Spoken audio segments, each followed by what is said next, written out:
From inside John Hurt's chest, it's the IGN Digigods. Put your hands together for two face huggers, Wade Major and Mark Kaiser. The serious and spooky, they're all together ooky. The Addams Family, their house is a museum when people come to see them. That's all very Halloween appropriate. Corey, who sent that alien reference in? That was courtesy of Alexander Berlika. Yeah. Thank you, Alexander. You know, we had a question. I can't remember who posted it. I think it might have been Lance. And the question was... on the Facebook page. Yeah, on the Facebook page. Yeah. Name the best, what's his name, Ridley Scott film. Oh, yes. And I think a lot of people gave my answer, which was Alien. I just think in terms of craftsmanship, you cannot get better than Alien. Don't say Gladiator. Come on. It's one of my favorites. I'm sorry. I love Gladiator. I really do. No, it's a great movie, man. You really think that movie holds up? Yeah, I do. I really do. I think it's a terrific script. I think it's really well done. Alien is up there. Blade Runner's up there. Oh, Blade Runner. It would be one of those two, Alien or Blade Runner. I gotta tell you, the director's cut of Legend is up there. It really is. It's with the Jerry Goldsmith score and the extra 15 minutes or whatever, as opposed to the butchered thing that they hacked up and threw that Tangerine Dream score onto. Terrible. Well, it was a very provocative question. Great. It was a provocative question. Indeed. And we want to encourage more provocative questions on our Facebook page. Yes, go to the Facebook page and email us or send us Vox boxes at gods@digigods.com. Looking for Vox boxes, looking for emails. This week we're not going to have any of them because this week it's all about scary and all about the Halloween and the zombies and the things and the ghosts and the monsters and all that stuff. And we are Mark, what are you doing? I'm writing a bill. I'm paying a bill. It's my Bank of America bill. Thank you. $960.51. Oh, that's great. Thanks for sharing. I wonder why. I'm not sure why it was so much. Multitasking does have limits. There's a point. Well, here's the thing. Usually at the top of the show, as everybody knows, you talk about crap no one cares about. And then so you I force take me this to eat something, and then so I take this opportunity to pay a bill. So go ahead and talk about crap no one cares about, and I'll pay a bill. All right. We got a lot of stuff to talk about. A lot of scary stuff. Halloween is next week. We're 10 days away from Halloween, approximately. 10, 11 days, whatever it is. Whenever what are you dressing up as Halloween? Dressing up for? You know what? I am so scary all by myself. I see no reason to embellish it with some kind of... affectation? Yes. Visual affectation? Yes. I concur. Yeah. Oddly enough. Thank you. I'm not a big Halloween person. However, here's the thing. If I were to dress as something for Halloween... Yes. As I push my chair in. What would you do? Well, I have a kimono from when I went to Japan. Don't. I'm telling you right now, don't do it. It's true. I have a kimono from when I went to Japan. I have no interest in wearing a kimono. I went to Japan 10 years ago. I've worn it once, never. What I would like to do is I would like to go to some Halloween party as a geisha girl, where I would paint my face white, put the red lipstick on, and wear the kimono. That's what I would do. If I cared enough about Halloween. But I just sort of don't, actually. You don't have to wait for Halloween to dress up as a geisha girl. I don't. There are parties all over town that would really, really welcome you if you decided to just do that on the spur of the moment. Oh, don't cut me short, or don't sell me short. Don't do something short. Oh, I'll sell you all Did you finally get that Classic Monsters thing? It's about time. I know it came. Did they send two? No. Of course not. But we got a lot of other stuff. Before we get to Classic Monsters, we got a little stack of television horror here. And look, if you're looking for something scary, there is a ton of stuff that's been released over just the last little while, and we're going to focus on it because we've been accumulating it, setting it aside. We want to give you the full range of all the spooky. Once you hear this, you'll have about a week or so to go out and rent it or buy it or do whatever, but we're going to give you a really good selection of the spooky. The first one here is fan favorites of Thriller. Now, Thriller was a television series during that golden age of anthologies when you had Twilight Zone and Outer Limits, and eventually Alfred Hitchcock Presents. Yeah, absolutely. And Thriller was one of the kind of middling ones. The only thing that was and this has been a PD phenomenon for years and years and years. Everything, Thriller has been out there in a variety of different public domain releases and compilations, and they all look like crap. This actually looks really good. This is from Image, And these are just fan favorites. The entire run is not great, so this is probably a pretty good option. And this is the properly licensed original masters from NBC Universal. And episodes include The Grim Reaper, The Watcher, The Hungry Glass, Prisoner in the Mirror. Some really pretty decent stuff in here. Prisoner in the Mirror is probably, might be one of the 3 or 4 best episodes of the series. The Incredible Dr. Markison is one that a lot of people like. A lot of great guest spots on this thing. And, of course, Boris Karloff hosting was the best thing they could do to kind of, capture people who were otherwise enamored of Rod Serling. So 10 classic episodes from Thriller, fan favorites. That's out there.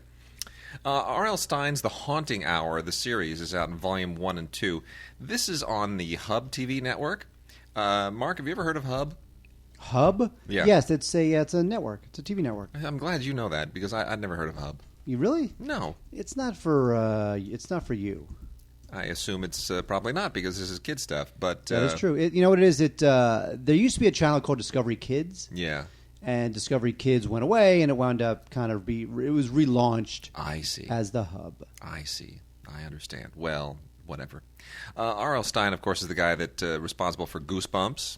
It's a guy, right? R.L. Stine, or is it a woman, or do we even know? You know what? That's part of the mystery. R.L. You don't know. It's a mystery. It makes sense.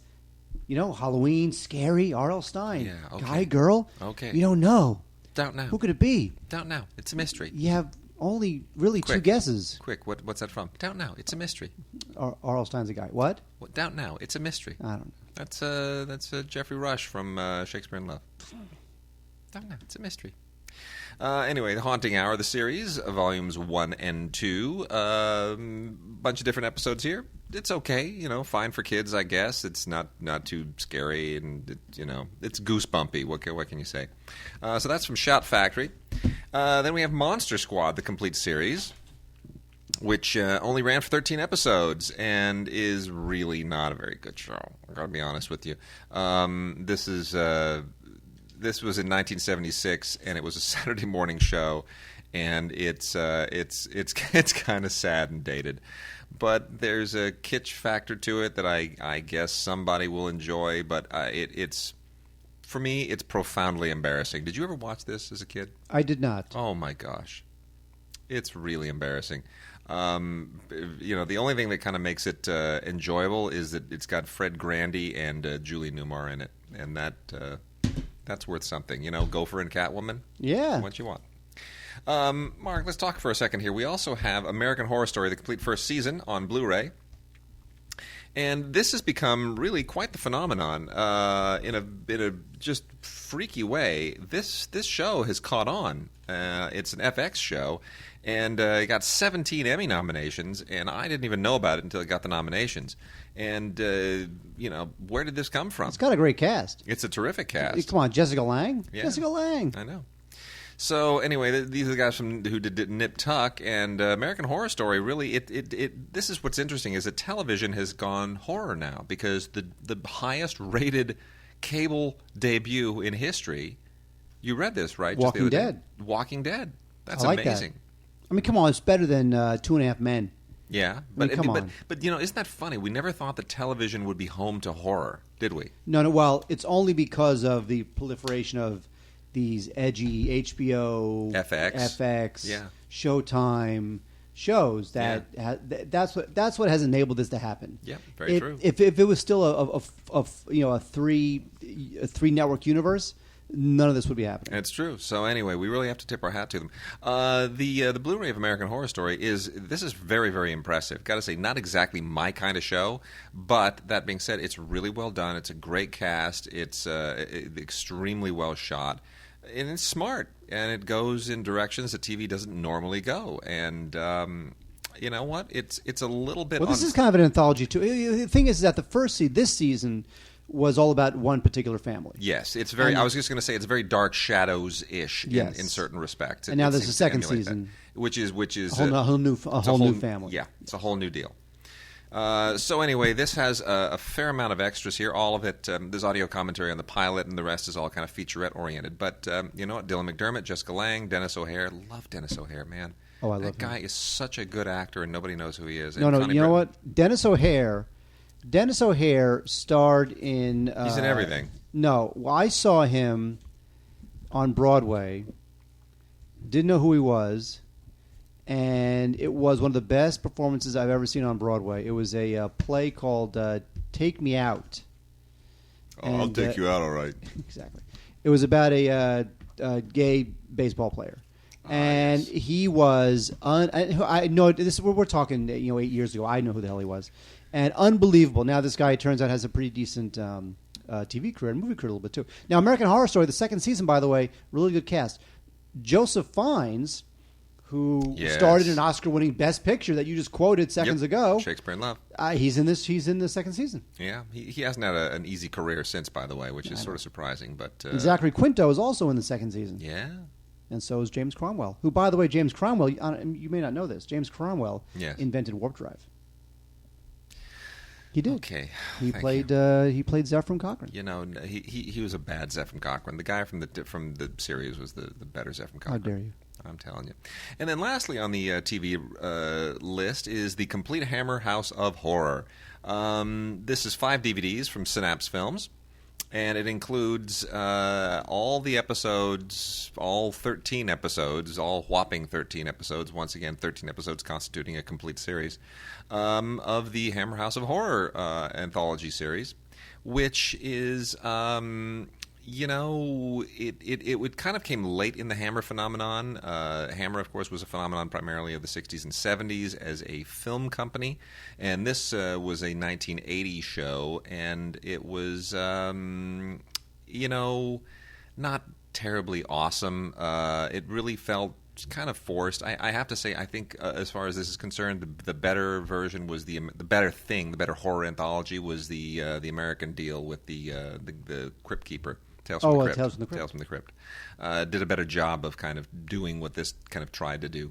But it's got some interesting guests, and I guess for that reason alone, it might be worth a rental. It's not terribly scary, I have to admit, not really scary at all. The really big deal this week, we got 2 big deals. This is good. I'm gonna talk about one. Mark's gonna talk about the other one. I want that one. Let me see. Can I touch it and hold it? Yeah, you can go ahead and touch it and hold it. Because I'll never be able to touch it and hold it again. It comes in the Digipack deal. This is the one thing that we don't like about this that I don't like, and Mark doesn't like this either as a concept, which is that we don't like the little book style things where you have to pull the disc out of the little paper sleeve.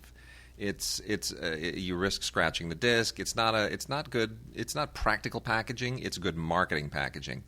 And I really don't appreciate it. But there you go. Because you get your fingerprints on the disc. It's not cool, man. They gotta just, I know they're trying to save space and save money and sell these things, but it's not good. Anyway, these are Blu-rays of the complete Universal. Well, they kind of cheat a little bit. These are Blu-rays of Universal horror films. All the original classic horror films that are associated with the Universal brand when it was sort of a monster and horror brand, as well as Creature from the Black Lagoon, which is pushing it a little. That's not really part of the original series, but since it's something they have the rights to, they figured they'd throw it in there. But what matters is Dracula, Frankenstein, The Mummy, The Invisible Man, Wolfman, Bride of Frankenstein, and Phantom of the Opera. Okay. Those are the killers. Okay, look. Yes. I have to say something. Yes. Now, obviously, we often talk about multi-movie... Oh, and Creature from the Black Lagoon, 3D. Thank God. Yeah, like that makes a difference. You know how you and I, we often talk about like these TMC collections, Yes. the Frank Sinatra collection, whatever it is. Yes. And how there's always 2 good films, 3 okay films, and there's 5 ringers that they just can't get rid of, so they package it with that. Yep. Okay, this collection, every one Yeah. is a monster classic. Literally a monster classic. Yes. Yes. Exactly. Yeah. Classic monsters. Mm-hmm. And this is my theory. Okay. And you're not going to like my theory, but I think my theory is true. Mm-hmm. Essentially, at some point, packaged media will be dead. And I think that some of these studios, Universal here, I think with the Hitchcock box set that's coming, I think it's the same thing. They realize that they will not be able to make much more money on packaged media. Mm-hmm. So they're going to pull out all the stops for one last Boffo box set, meaning that this will be the last time they can sell these things in a packaged form.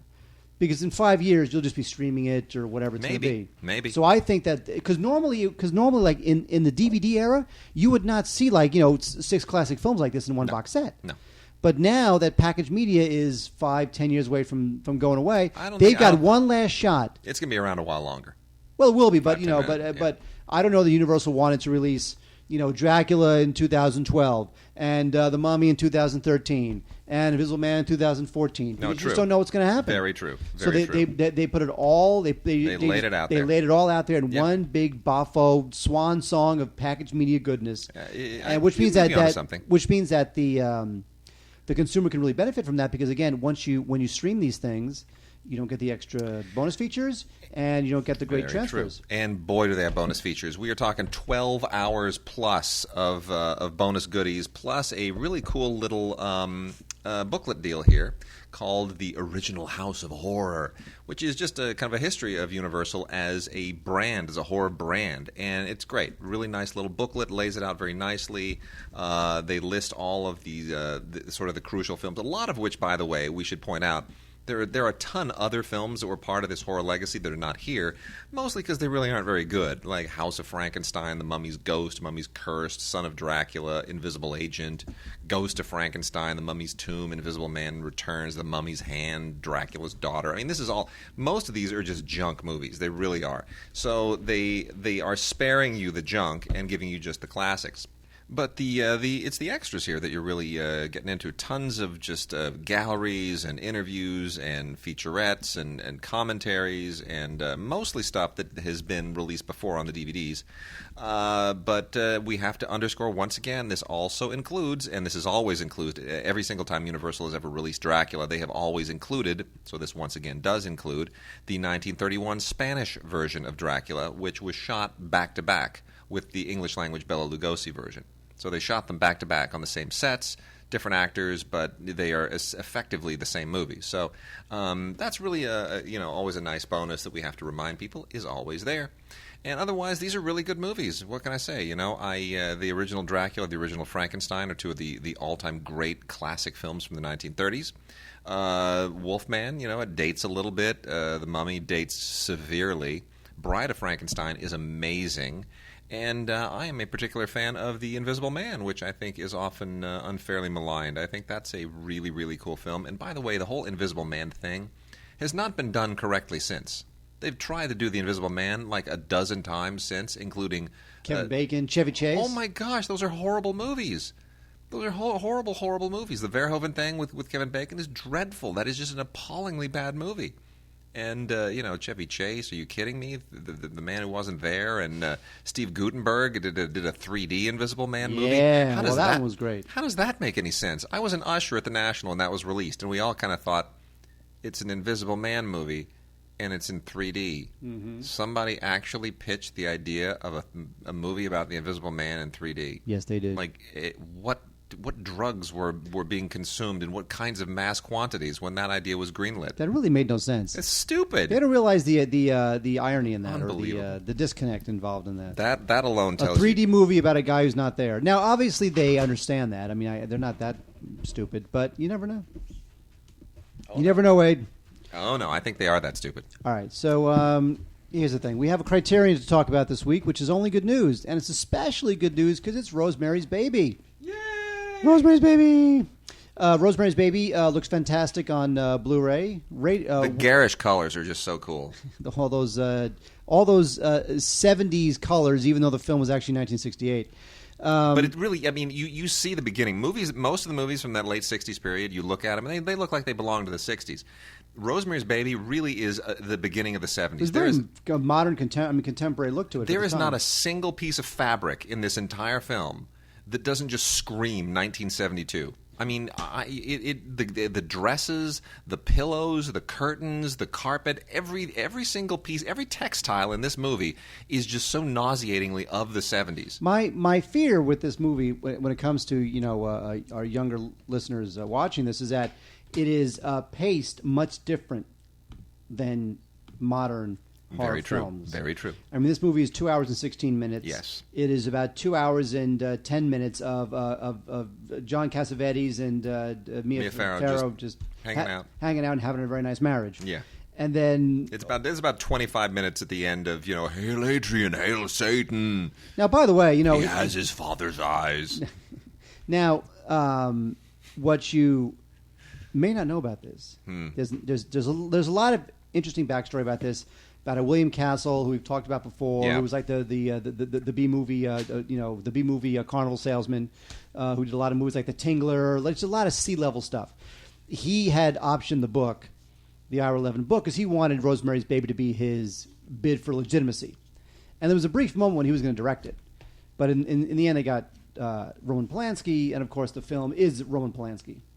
If William Castle had directed it, this thing would be a joke.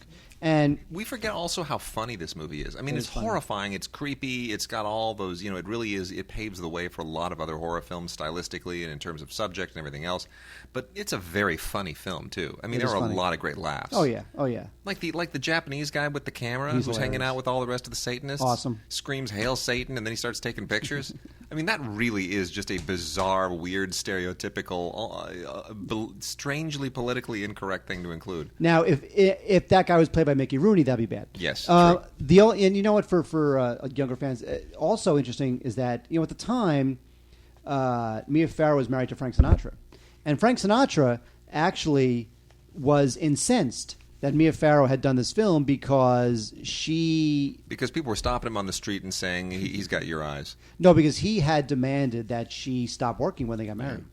In fact, in a little-known story, it's probably on Wikipedia or something, in a little-known story, he actually served her divorce papers on the set of this movie. That's right. On the set of this movie, Frank Sinatra's attorneys served Mia Farrow divorce papers because that's true. Sinatra was so angry that Farrow took this part because she had promised not to work when they got married. So there's all sorts of fun stuff happening in Rosemary's Baby that's not even have to do with the actual film.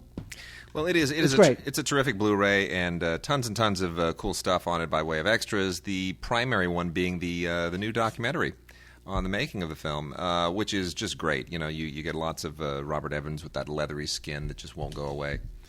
Boy, it's going to be a strange world when Robert Evans kicks, won't it?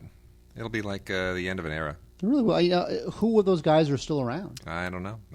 Anyway, and there's also a documentary on the guy, the Slavic guy whose name I will not even attempt to pronounce, who basically wrote the score for the film, which is a cool score because it comes in the weirdest ways and just punctuates and puts exclamation points on these inappropriate moments. It's a really fascinating score.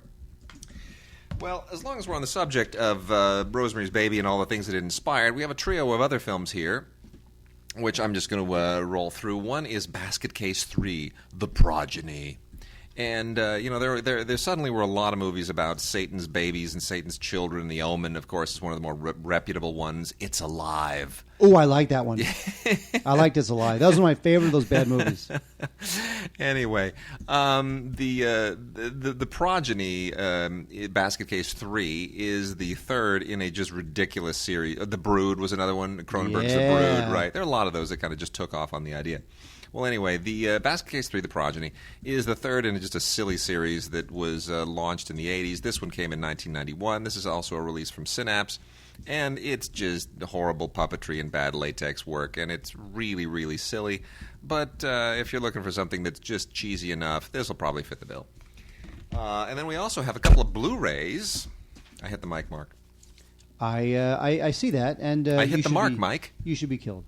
And we got a couple from Trauma, which are also very, very appropriate. Father's Day and Mother's Day.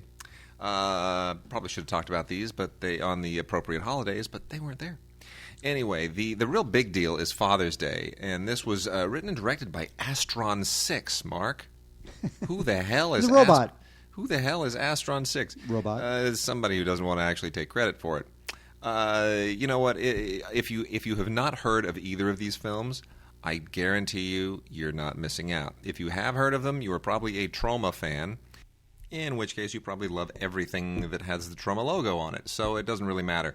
Father's Day is the bigger deal here. It is it's a DVD and Blu-ray combo. It means to be every bit as cheesy, kind of grindhouse, throwback, schlocky exploitation film look as it is.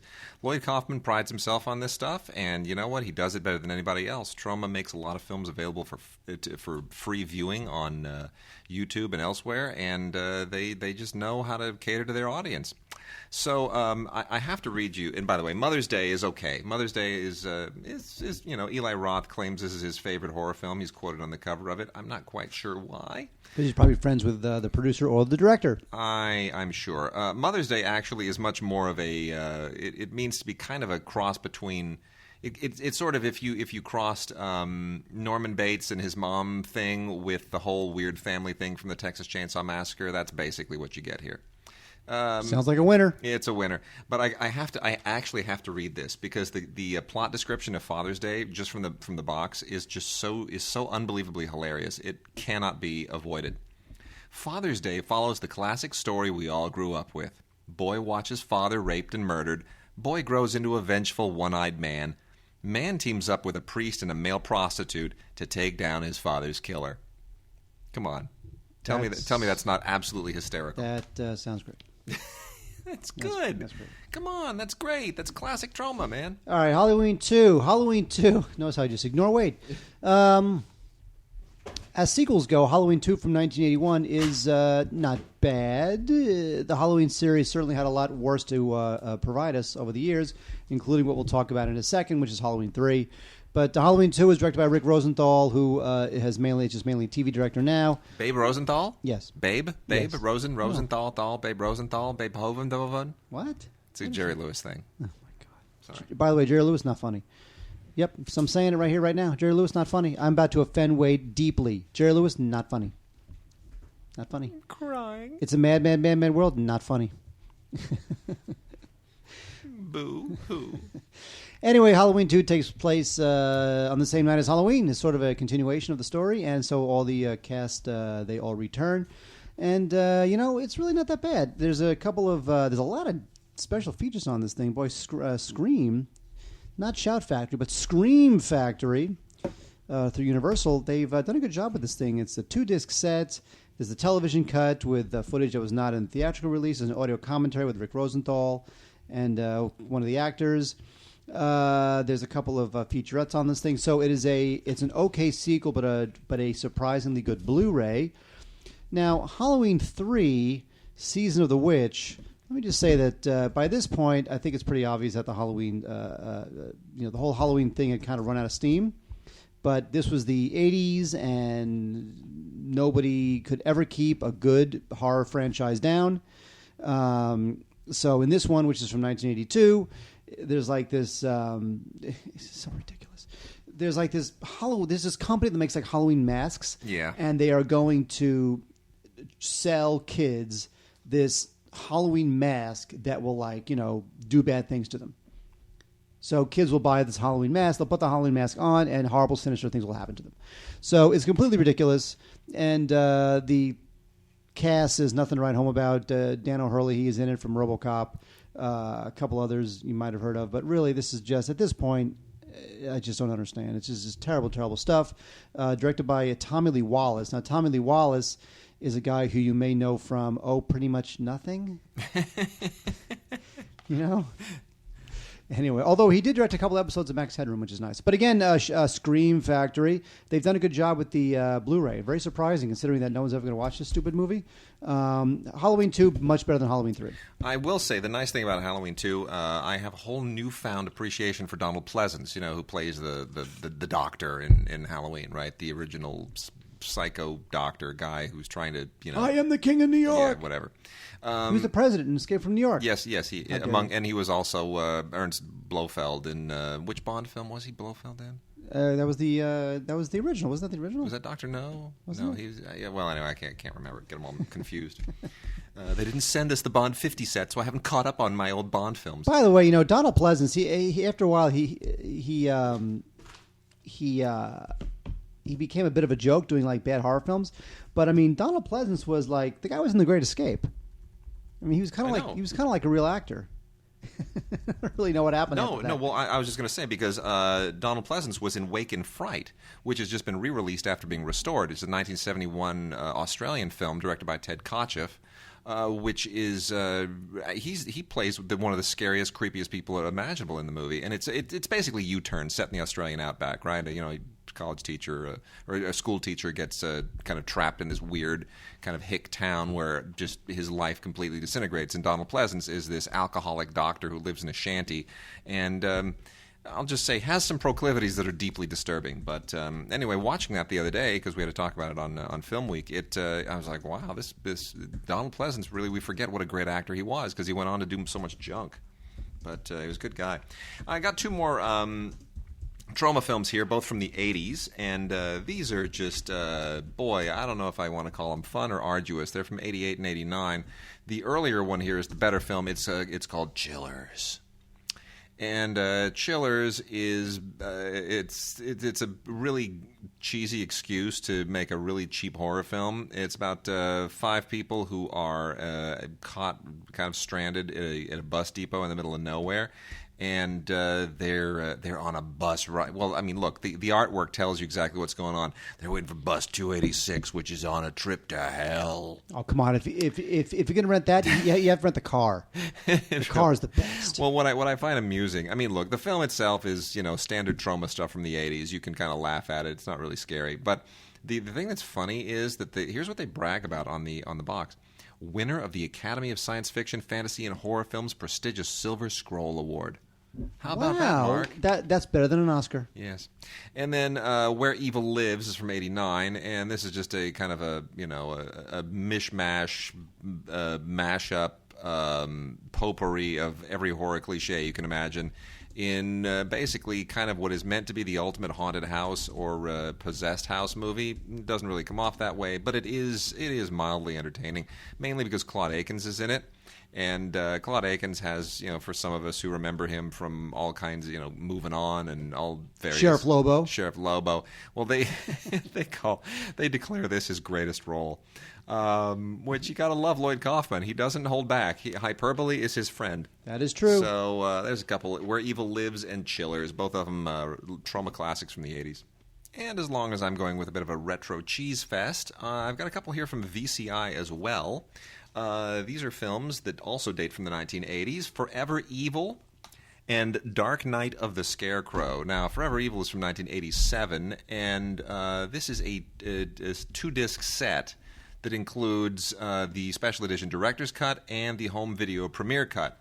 I looked at as much as I could of both of them, did not see anything substantially different, or certainly nothing. Given the overall quality of the film, I don't see any reason why this film needs to have 2 different cuts. Got to be honest with you.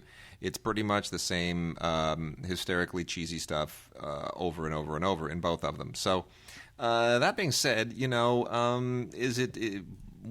Forever Evil is kind of, it has a cult following, and I think, did this thing have a sequel or two? Maybe they tried Forever Evil? Forever Evil. Do you remember? You have no idea what I'm talking about, do you? Let's watch that crap. Well, it's Come on, Wade, get with the program. Anyway, basically it's it's like a supernatural version of Friday the 13th or all those other movies about kids who have horrible things happen to them in the middle of nowhere. Except in this case, it's not a slasher; it's an evil force. So it's kind of like, I guess, maybe a cross between Friday the 13th and The Evil Dead. So anyway, that's 1987. Not great, not terrible. Just a good solid 80s kind of horror cheese fest. And then Dark Night of the Scarecrow is also has kind of a weird cult following.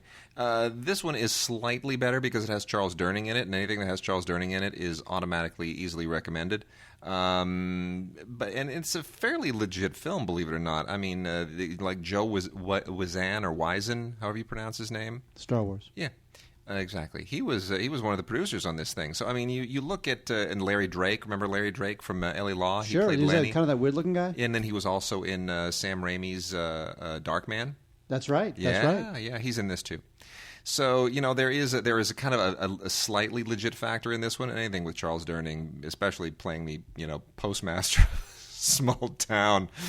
Is very, very funny. Anyway, honestly, as far as like small town, outback hick horror movies go, this one's pretty good. So Dark Night of the Scarecrow might be a worth look. Might be worth a look. All right, Wade, we have, continuing the Halloween theme, we have Night of the Living Dead. Now, you're probably saying to yourself, which Night of the Living Dead is that? Is that one of the 17,000 ones that George Romero's done?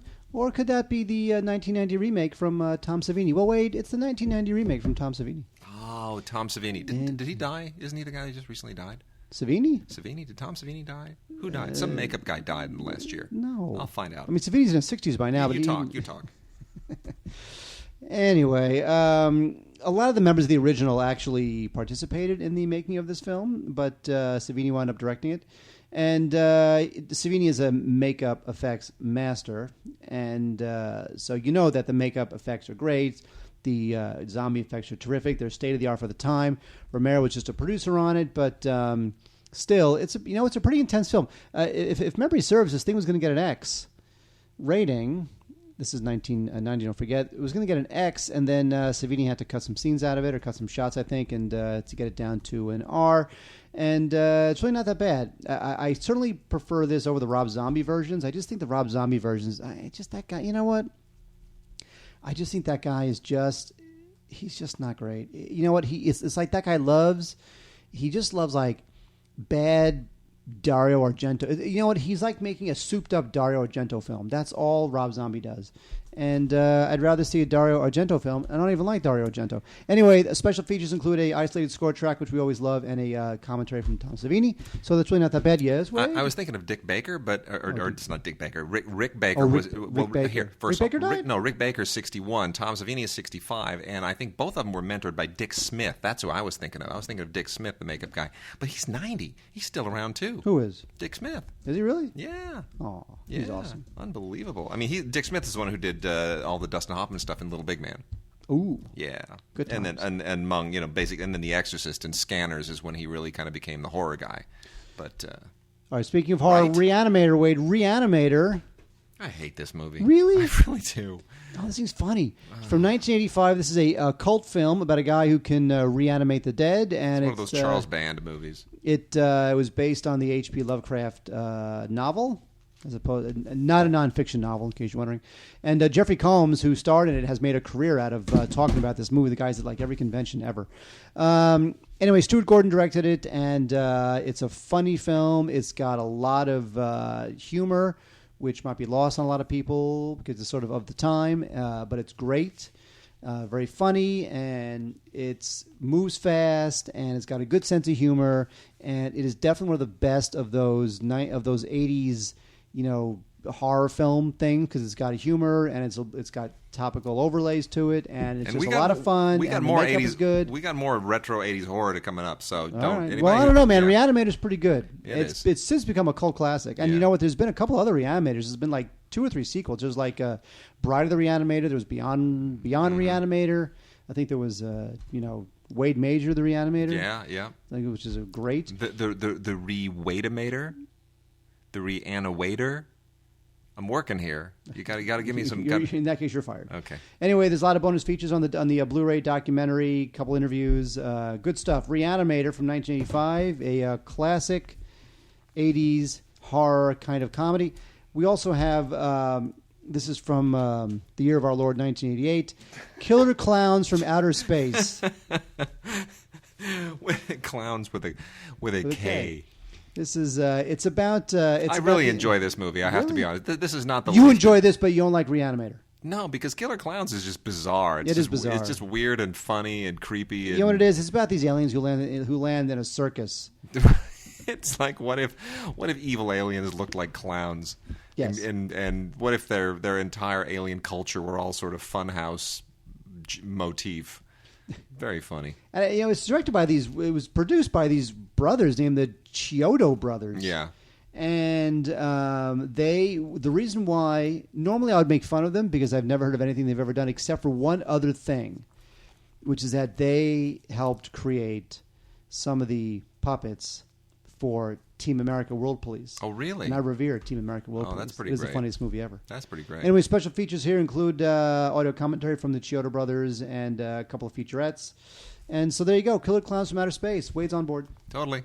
You betcha. Go, wait, what's that? The Funhouse? Well, no, I'll talk about that in a second. Well, as long as we're on Killer Klowns, I'll leapfrog you on that one, and we'll talk about the Funhouse since there is a natural segue there. This is one of 2 films from Scream Factory that date to the same general period, late 70s, early 80s, when basically Halloween had just changed the landscape for everything. And the Funhouse was directed by Tobe Hooper, who, of course, had some cachet coming off of the Texas Chainsaw Massacre. And you know what? It's sort of the same general idea as Killer Klowns and all the rest of those movies. It's sort of punish people for daring to have fun. It's just, kids who go out on dates and want to have sex or have sex, they always pay the price. And that's the kind of moralistic horror message for so many horror films. And in this case, boy, you just don't disobey Dad. You should not go to that carnival with that boy. And of course, they do. And boy, well, it just happens that there's a killer at the Funhouse, and it's all hell literally does break loose. This is a terrific Blu-ray special edition. Got lots of extras, a really good transfer, a better transfer than this film really deserves. This is from 1981. And it's interesting, I guess, noteworthy on some level. And we were just speaking about Rick Baker, who did the effects work here. It's noteworthy on some level because Kevin Conway plays 3 different roles in the movie. And then similarly noteworthy from 1979 is Terror Train, which starred Jamie Lee Curtis when she suddenly became the go-to actress to scream in movies. And Terror Train is actually surprisingly not terrible. It's not very good, but it's also surprisingly not terrible. And this could be a really decent Halloween film. I mean, it still kind of works. And if you want something that has a certain the fact that it's old and retro actually does make it a little bit creepier and a little bit scarier. The fact that it's based on that it's kind of one part of a genre during a period when everything was trying to imitate Halloween on some level. Everything had to have a serial killer or some kind of a weird mask or some creepy motif. That makes it feel a little bit dated. So kind of split the difference, figure out if this is something you want to watch on Halloween. But it really, you could do worse than Terror Train. So this also is in a Blu-ray DVD combo pack collector's edition from Scream Factory. Very, very good transfer. Like Funhouse, a better transfer than this movie probably deserves. And David Copperfield, the magician, also happens to be in this film. And even though Jamie Lee Curtis looks young, David Copperfield looks like he's about 12 weeks old. It's amazing how we forget how young these people were when they were first successful. That is true. It's depressing. And now Jamie Lee Curtis is doing commercials for that yogurt that old people eat or something like that. Activa or something. Do you know what utterly depresses me is that when I turn the TV on, I see Jonathan Hart from Heart to Heart hawking reverse mortgages. I see the $6 Million Man hawking hearing aids. I just want people to know that someday Ashton Kutcher is going to be hawking Depends diapers. It's seriously true. Like if you're all excited about your icons, your TV icons, how hot and studly they are, I guarantee you, by the time you get into your 40s, 50s, whatever, those people they're going to be geriatric and they're going to be selling vitamins and retirement plans and timeshares somewhere in the middle of Tennessee. What's even worse is that the generation that we're seeing now do all the old age commercials, that was the generation before reality TV. So you're going to wind up seeing just dozens of horrible reality show people, just old and wizened and disgusting and flatulent and fat and bald, talking about hey, RP is for old people. I drink it too. You're going to wind up with that. Hi, I'm Snooki. I want to recommend Boniva. Yes. That's the other one I was going to say. The Flying Nun has calcium deficiencies. I know Boniva. Boniva. I know Snooki will live forever. She will always be 23, however old she is. But you know what? It's just not true. Anyway, we have to talk about Jeepers Creepers because it was directed by a child molester. And it's very important to remember that. But he's a good director. I got to tell you, he is a good director. Although he's made mostly crap films, but Powder is a really good movie. Well, but the thing is that once you're once you molest a 12-year-old and there's tape of it, and then you serve a year in prison. I know. I mean, what are you going to do? I'm not defending the guy. Who's going to hire you? I know. Nobody. I mean, he still kind of works. And what's funny is that when Victor Salva, when he was released and he couldn't get a job, you know who partially bankrolled him? No. The same person who co-produced Jeepers Creepers Francis Ford Coppola. You realize Francis Ford Coppola co-produced this film? I did not know that. Yes, he did. No kidding. And anyway, so this is Jeepers Creepers. Is one of the first films that he did, I believe, after he... it actually is one of the first films he did after he left jail, where he served a year for whatever it was, lewd conduct.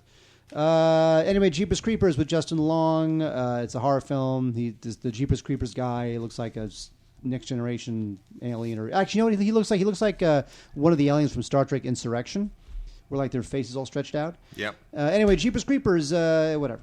John Beautiful, Monster. wonderful. Exactly, John Monster. And then we've got a two. By the way, that's a true story. Look that up. Yeah. No, I'm not kidding. That's you're creeping me out.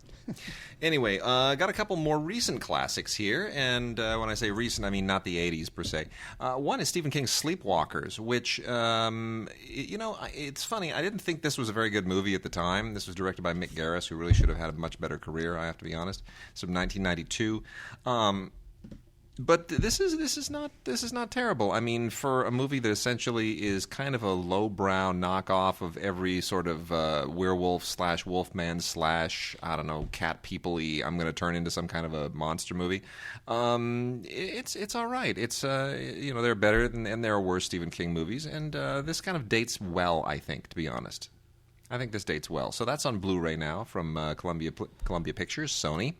And by the way, what do you think about that Sony Pictures is on the block, potentially?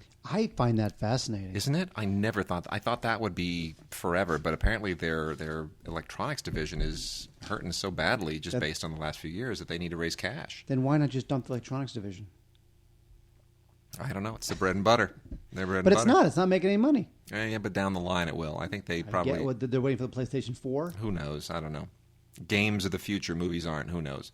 So anyway, Sleepwalkers. But the thing is that, look, I mean, but Sony has all their money, locked up in, not locked up, but they're dependent upon Blu-rays and home video sales that are going to start going away soon. True. I mean, yes, they'll sell their library to Netflix and sell their library to blah, blah. Yeah. But as a packaged media thing, I would think that they wouldn't be interested in that. I don't know. I mean, it's not confirmed, but the rumors are so rampant, you have to believe that there's some truth to it. So we'll see. They're floating a trial balloon. What do you want?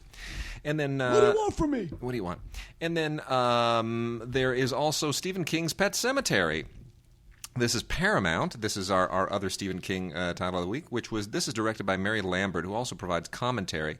And you know what? This is actually a really decent film, and it's so quotable. And I know so many people that seriously love this movie. Now, I didn't love it when I first saw it, but seeing it again, you realize I get why, especially Stephen King fans are really fond of this movie. It really is fun. And Fred Gwynne, I mean, come on, give it up for Herman. It's the only other horror thing that he ever did outside of Herman Munster, and he's terrific in it. And Stephen King wrote the screenplay himself, so it's very, very Stephen King-ish. You don't get any of that kind of... It's not like when, Carpenter or Kubrick reinterpreted his stuff in ways that he wasn't fond of. If you like Stephen King, you're going to like the movie. It's just got his personality all the way through it. And some great featurettes on here. And a really, really, really good transfer, which I don't often say about Paramount catalog titles that just get blown out to Blu-ray. But they did do a really nice job here. It's a very dark, moody film. A lot of kind of desaturated blues and saturated reds. And Mary Lambert, probably, she deserves so much of a better career than she's had in the wake of this. She's kind of a straight-to-video queen right now. But you know what? I'll tell you, Pet Sematary, S-E-M, by the way. Remember how to spell it, S-E-M-A-T-A-R-Y. Really one of the more pure Stephen King horror films. And if you could do a double feature with that and Sleepwalkers and get your Stephen King on the Blu-ray this week. Yes, you can. Or... you can watch two films from the Roger Corman Cult Classics collection. The first is Naked Angels. Now, Naked Angels is an interesting film. It's a biker film. It's from 1969. And, in 1969, especially in the low-budget world, the B world, the Corman world, the biker film was kind of a big deal. There were a lot of biker films that came out. Of course, the quintessential biker film is Easy Rider, but Easy Rider was kind of like, that was like the class act compared to some of these other biker films that came out kind of in the mid-'60s, late 60s, early 70s.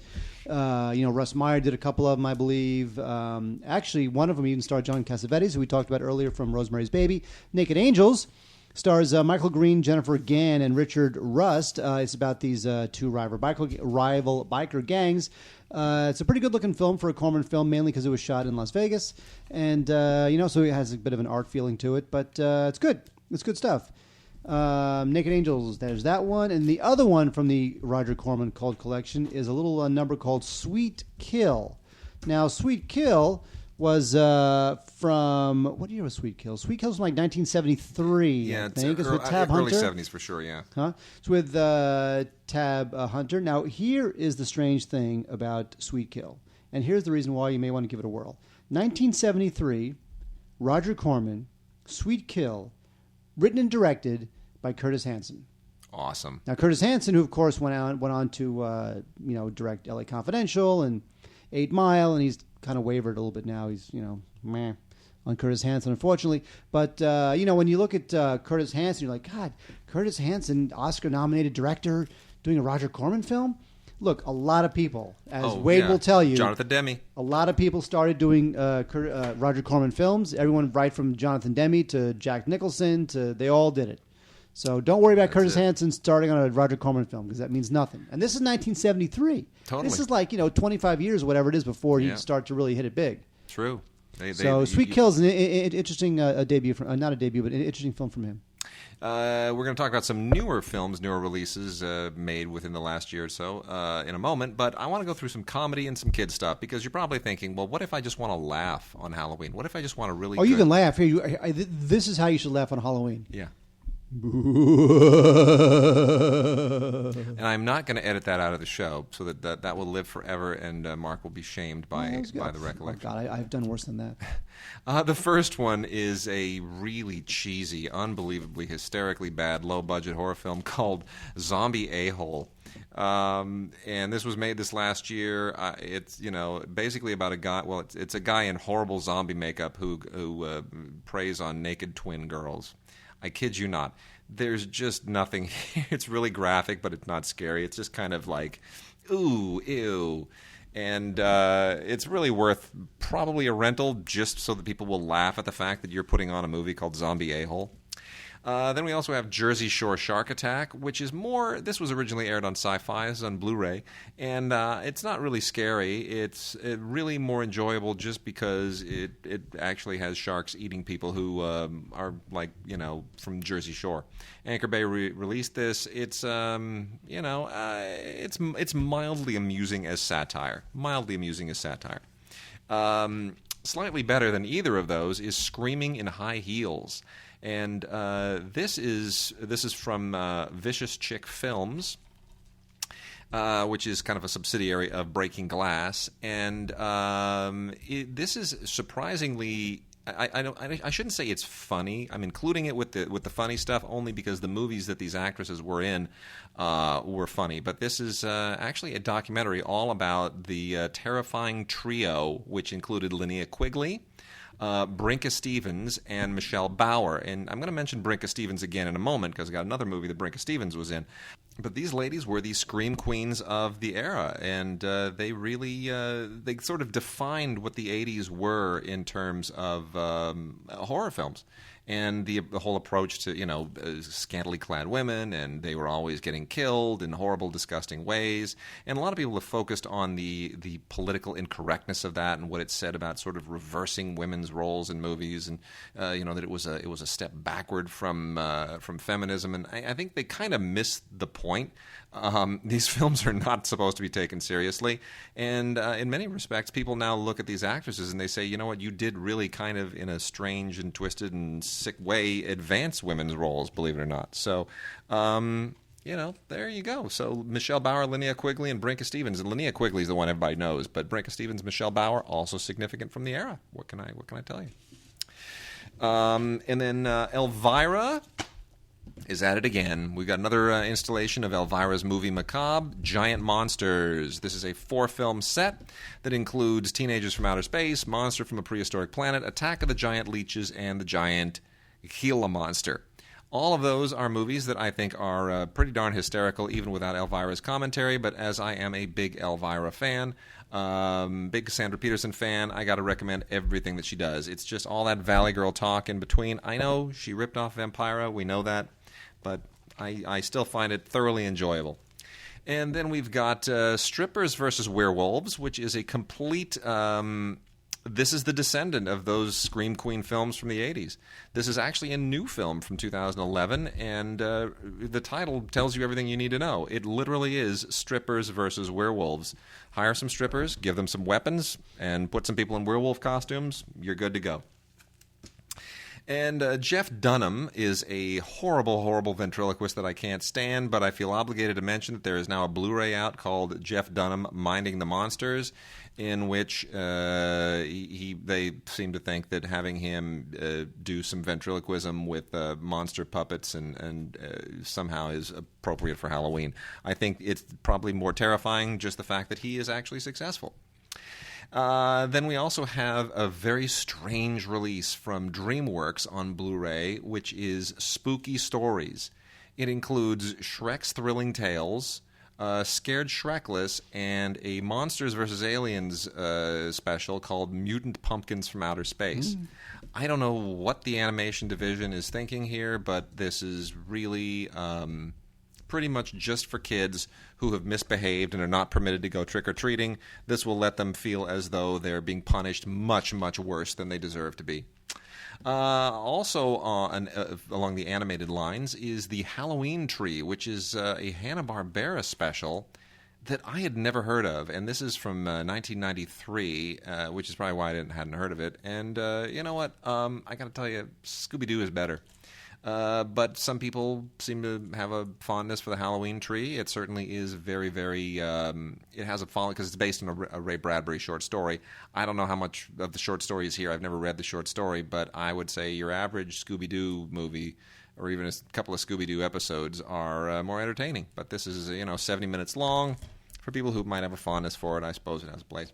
Monster High Ghouls Rule is terrible. This is like Bratz, except with... it's like if you did the Munsters Bratz style and animated. I don't know. It's not very good, but, this is some kind of movie that was on TV, and I guess kids like it.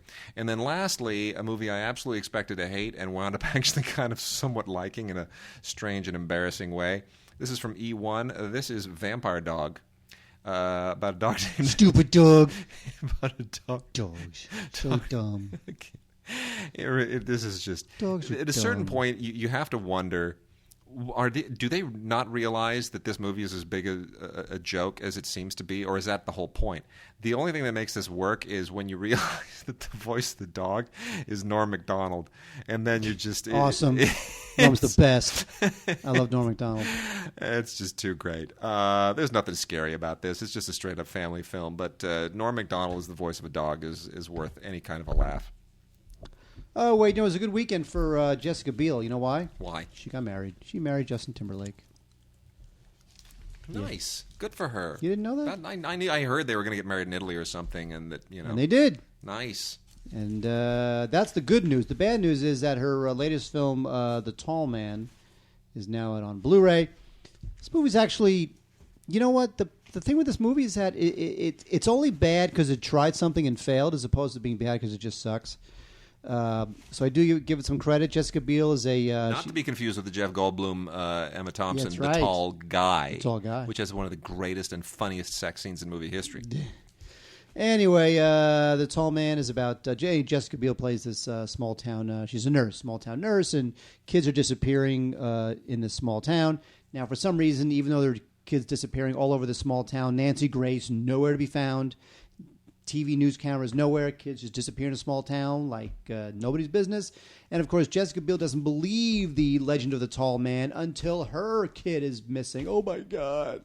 So you got to find out who the tall man is. And you do find out, and it's not that bad. It's kind of bad, but it's not that bad. It tries to be kind of different, a little funky, kind of creepy. So it's really, it could have been a lot worse. I understand why this didn't really get much of a theatrical release. I got a very small one. It was released in New York. Anyway, so There's a tall man. Really not worth it, unless you love Jessica Biel. And if you love Jessica Biel, I don't know what to say. The Texas Chainsaw Massacre 2 is out on Blu-ray. This is the original 2. Yes. It's from 1986. Yes, not to be confused with the Texas Chainsaw Massacre 2 that is a sequel to the remake of the original Texas Chainsaw. This one's directed by Tobe Hooper. Yes. Not good. Huh? Not a good movie. No. The original Texas Chainsaw Massacre isn't a very good movie, frankly. I know. Well, you know what? It was kind of a cult classic, but I'm surprised Dennis Hopper even starred in this. But you know what? It was a Golem and Globus production, and Wade and I love Golem and Globus. In fact, do you remember when I forwarded you that email that they were going to make a documentary about Golem and Globus? Yeah. And you said it'll never get made? Well, it's a friend of mine who I actually have to return his call, had written a film for them and was supposed to be interviewed for it. So I will know when that gets rolling. I know there are issues about finishing up the fundraising for it. So anyway, this one is funnier or tries to be funnier than the original. Does it succeed? Not really. So Texas Chainsaw Massacre 2, Apartment 143 is out from Magnet, and this is actually I couldn't even finish watching this. It was just too stupid. Anyway, it's about these they call themselves parapsychologists or something, and they're investigating this apartment and the crazy stuff happening at the apartment, where there's like telephone calls, there's no caller, and there's objects flying, and there's light bulbs exploding, all sort of crap happening. And it's total digital filmmaking. You can tell it's digital. It's not very well written. It's not even very well shot, but you can tell, hey, it's cheap. It's digital. We can just make it. Let's just make it. And it's very Paranormal Activity-ish, but I will take the Paranormal Activity movies any day over Apartment 143. We do have another werewolf movie called Werewolf, The Beast Among Us. Now, this one is... here's the thing. When Universal tried to reboot their classic horror films, they started with The Wolfman. Well, they started with The Mummy, but it's more of an action film than a horror film. But right. yeah, Wolfman was supposed to get the horror thing rebooted. Yeah. Right. And wait, did that work? No. Exactly. No. Well, Universal now has this. They claim it's like an all new movie, but I mean, who are we kidding? This is a thing called The Werewolf, The Beast Among Us, and it's the werewolf's turn to be rebooted in Universal, monster legacy style. Unfortunately, this thing is no better than the other one, the Wolfman. I don't understand why they keep doing these. It does feature Stephen Rea, who's great, but it also features Stephen Bowers. How good could it be? No good. Exactly. All right, Mark, tell us why Oliver Stone's son directs scarier movies than he did when he made The Hand. Oh, I love The Hand. I know, but come on. Talk about Sean Stone, and then I'll wrap everything out. How dare you? It's a bad movie. Well, here's the thing. The problem is that this whole found footage thing, it's got to stop. It's just got to stop. Yeah, I know. I don't get it. I don't get it either. And it's going to run its course soon with Rec 17. Well, the thing is that it may not run its course because they are so easy to do, and everybody's got a digital camera, and everybody can shoot their own little found footage movie. It looks so easy, and the digital camera's $500, and it's going to be great. And of the 10,000 of these that'll get made, there'll be just enough that'll break through to the mainstream, maybe even get theatrical release, that it just enables another 10,000 people to make their own stupid found footage movie, and I would just wish it would all stop. Thank you. Yep. Anyway, this was, as Wade says, directed by Oliver Stone's son, and it's this found footage thing. It's about this psychiatric hospital in New Jersey, and it's terrible. Yeah, I know. He's the whole idea is that the filmmakers, the actual filmmakers, they because Sean Stone is in the film, and he wrote it and directed it, and Alexander Wraith, who co-wrote it, is also in it, and actually Oliver Stone's in it too.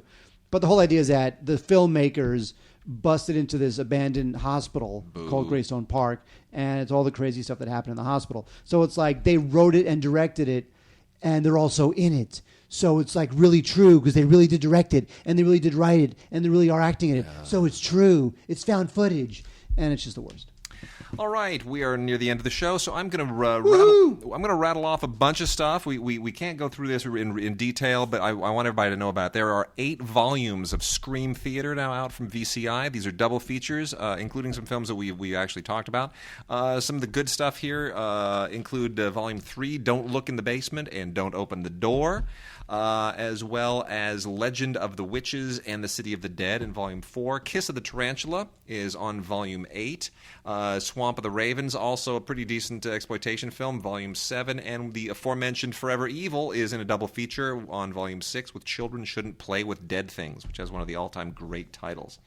And then also want to make mention of a bunch of great titles that have recently been released from Redemption Films. This is the Redemption Library that recently merged over with Kino Lorber. A lot of great stuff, especially from director Jean Rollin, who is kind of one of the all-time great European horror directors. This is all on Blu-ray and on DVD. The Blu-rays are sensationally good-looking. The entire Redemption Library, the original elements are just pristine. They have those garish colors that we were talking about earlier with Rosemary's Baby. All these films from the 60s all the way through the 80s in the Redemption Library have these really garish colors that just work so well for, the blood looks thick and syrupy. It's great. The Living Dead Girl is particularly good. Renato Polselli's Black Magic Rites is unbelievably creepy. Another Jean Rollin film, Two Orphan Vampires, really, really worth checking out. Jess Franco. I was just talking to Henry Sheehan the other day about what we just don't get Jess Franco at all. But if you want to see Jess Franco's famous Exorcism, which was also known under an alternate name, Demoniac, both of those versions are out, and I guess you could get it on Blu-ray. It's probably I don't like Jess Franco films at all. Similarly, of a problem is Jess Franco's Female Vampire, which was also known under the alternate title Erotic Kill. So not a Jess Franco fan here, but there are Blu-rays out if you happen to be one. I'm not going to recommend it. Mario Bava, one of the great all-time Giallo directors. We've got his Black Sunday from the Giallo collection. And then getting down to the bottom, lastly, double feature from Mario Bava, The House of Exorcism and Lisa and the Devil. And then finally, what I think is probably the best of the Redemption titles this week is a Mario Bava film as well, Hatchet for the Honeymoon, which, believe it or not, is not just a horrible, gory, and terrifyingly bloody film, but it's one of the few Giallo films that I actually think really has value as a movie. This is like a really surprisingly psychologically compelling thing, so it's a cut above the Giallo stuff. So some good Mario Bava stuff there, and you know what, Mark? Absolutely no Dario Argento movies for Halloween this year. Right? He's lame. He's lame. We don't like Dario Argento. All right. Have a great Halloween, everybody. We'll see you next week.